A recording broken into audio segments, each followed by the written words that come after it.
On Tuesday, 52-year-old Lisa Montgomery will be the first woman to be executed by the United States government in nearly 70 years. Right now, we want to warn our viewers the details in this next story are disturbing. In 2004, Montgomery connected online with a pregnant 23-year-old dog breeder, Bobbie Jo Stinnett. Montgomery then went to Missouri, supposedly to purchase one of Stinnett's dogs. Once inside the home, Montgomery attacked and strangled Stinnett. Montgomery then cut the unborn baby out of her body and tried to pass the child off as her own. In 2007, she was tried and convicted of federal kidnapping and capital murder. But Montgomery's lawyers and family say she is not competent for execution. My colleague Lana Zak spoke with her sister. And I am joined now by Diane Mattingly. She is the sister of Lisa Montgomery, who is scheduled to be executed potentially as soon as Tuesday. Diane, thank you for being here and explaining why you're making the case for your sister. And I think it's important for people to understand that you, in fact, acknowledge that she committed a heinous crime. And you are saying that you do believe that she should spend the rest of her life in prison, but you don't think that she should be executed. Tell our viewers why not. No. Yes, I do believe that she does need to spend the rest of her life in prison. What had happened to Bobbie Jo was horrendous, and I just want to start out by saying that my heart so goes out to the family of Bobbie Jo, her family members, her friends, the community. I know that they're hurting. And I am so sorry that this happened to you. But I am here because I want people to understand the torture that my sister endured her whole life. And that the people that had let her down over and over and over again, the community had really let her down. The state of Kansas had really let her down.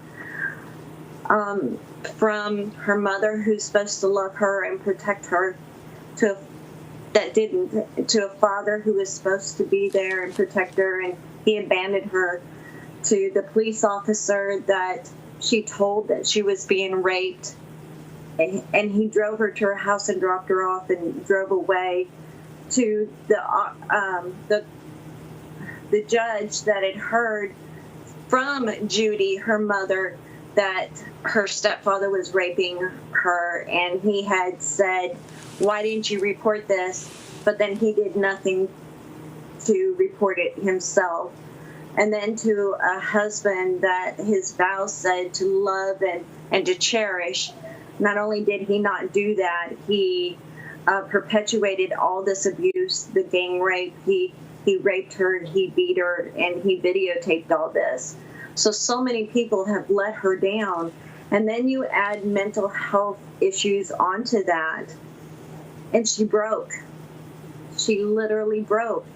And I'm wanting people to understand that this type of abuse, it changes a person's brain, and it changes who they are. And I'm just wanting people to understand this. Yeah, I think, Diane, it's difficult though when people hear, even you acknowledge that when you testified at her trial, that the jury listened to the litany of abuses that Lisa had suffered, and didn't see it as an excuse for her actions. But you're saying that she's not mentally competent, that she has, because of the abuse that you suffered, and I do want to get a bit more into that in just a moment, but that she's not mentally competent to stand for execution. Correct. She's not. Even when I speak to her, there are times when we get into difficult subjects, she just is gone. She just completely blanks out and goes to another place. The only word that I can use that is she spaces out. But I'm going to be honest with you. I don't feel like the jury heard everything. even when I testified, when they contacted me a couple months later, the investigators came to my house. I laid everything out that had happened in that home, from the torture that Judy was doing to us. You know, like me, she stripped me down naked and threw me outside, to the cold showers. Diane, I just want to make sure that our viewers understand, when you're talking about Judy, you're talking about your stepmother, Lisa's mother. The two of you suffered horrific abuses at her hand, including habitual rape as children. That's the Judy that you're referring to, because other people might not know who you're talking about right now. But you were saved, Diane. You were able to get out of that environment, and Lisa was not. Why not? Right. Well, because we have the same father, and our father went overseas, and he left me with Judy. And then during that time, Judy, my stepmother, during that time, they got a divorce. And Judy sent me to go live with this other family for a little bit. I had fallen down a flight of stairs and I had hurt my neck.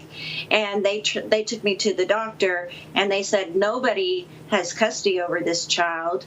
And so they sent me back to Judy's house. And then that's when the state of Kansas came in and took me out of the home for abandonment, not for abuse.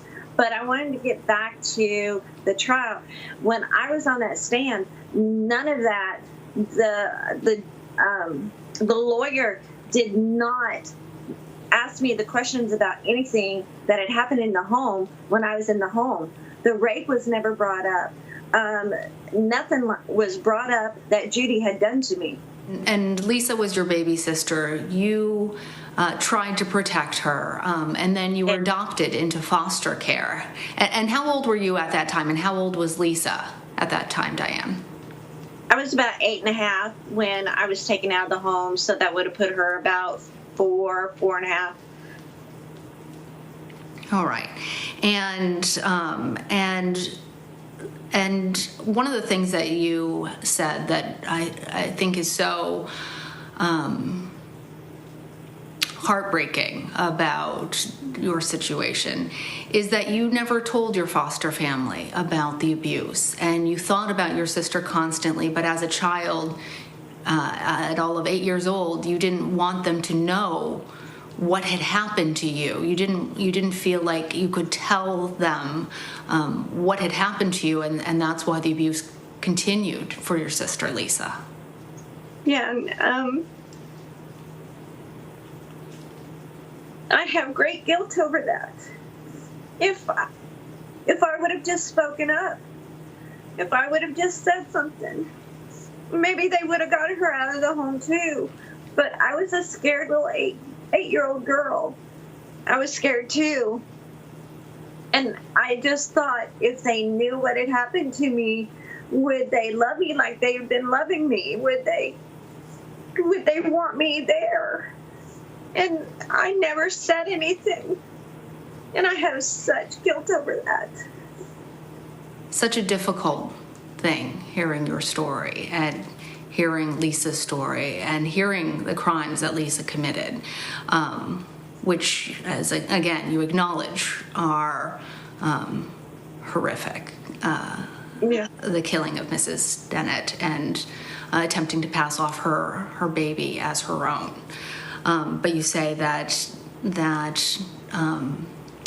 the death penalty should be for the worst of the worst, and your sister is not that. She, in your words, is the most broken of the broken. So what do you want the public and the president, because that's the only hope that you have left at this point, that a request for clemency from the president to commute her sentence from execution to life in prison. What do you want all of the people who are listening to know? There are so many people that failed Lisa throughout her whole life.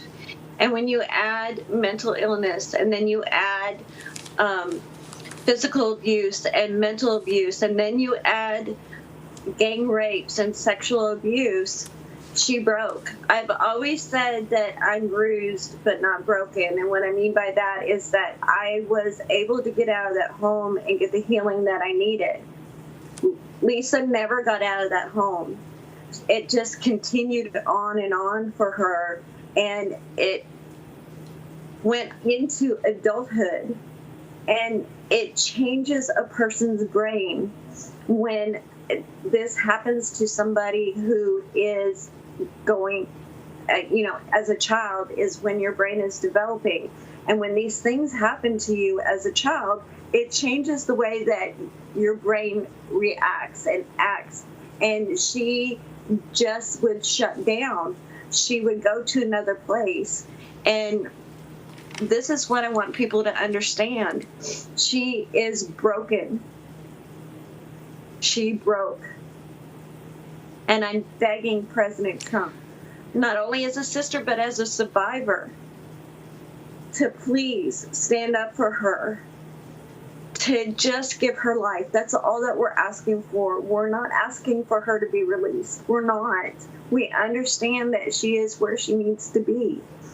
But we're just asking that for once, somebody stand up for her. Diane Mattingly, I understand that this is a very difficult time for your family, a very difficult time for the Stinnett family, and I appreciate you coming on and talking to all of us. Thank you. Thank you for hearing her story.